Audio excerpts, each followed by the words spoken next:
hii sekta ya ufugaji mnadhani tathmini ikoje? Tunakwenda sawa sawa, inakuwa vizuri ama bado tunasuasua, hakuna mwamko? Kwa sasa watu wameanza kuamka. Tofauti na nyuma, sababu sisi tulikuwa kwenye hiyo sekta kwa muda mrefu sana. Mwanzo kama nilivyosema zamani kwa nasema ni biashara ya ziada. Ni kwamba kama nilivyosema kaka pale kuna eneo kimebaki pale basi nitaweka kuku. Lakini sasa hivi hata tukiangalia wale wafugaji ambao tulianza nao na ambao sasa hivi wanakwenda wanaichukulia kwa uzito wa tofauti kabisa. Lakini pia ni biashara ambayo sasa hivi hata masoko yake yanakuwa kwa kasi. Kwa hivyo inakwenda ikikua. Inaongeza ajira sana. Inaongeza ajira sana nchini. Sana. Kwa sababu watu wameingia sana kwenye ufugaji sasa hivi. Nishasikiaga ushuhuda, kuna mama anasimulia, anasema yeye amesomesha watoto wake mpaka chuo kikuu kwa sababu ya ufugaji wa kuku.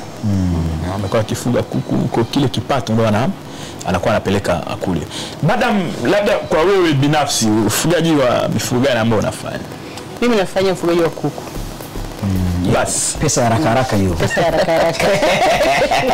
Nafanya ufugaji wa kuku kwa sababu pesa ya haraka, lakini pia ni rahisi kusimamia. Tofauti na ufugaji wa ng'ombe na vitu vingine. Japo kote kuna pesa za haraka haraka, lakini mimi binafsi naona pale ni sehemu ambayo. Au unapenda kuku zaidi? Of course napenda kuku, hata kula napenda kuku zaidi. Kuku bwana wengi sana tunapenda. Maonyesho haya ambayo mnashiriki Ambogo ambayo yatafanyika pale Hubena Zomoz.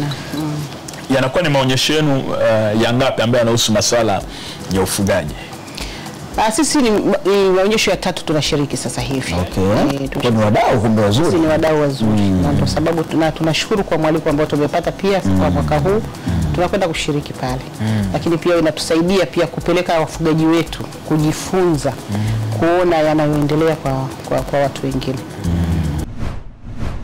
The Bantu.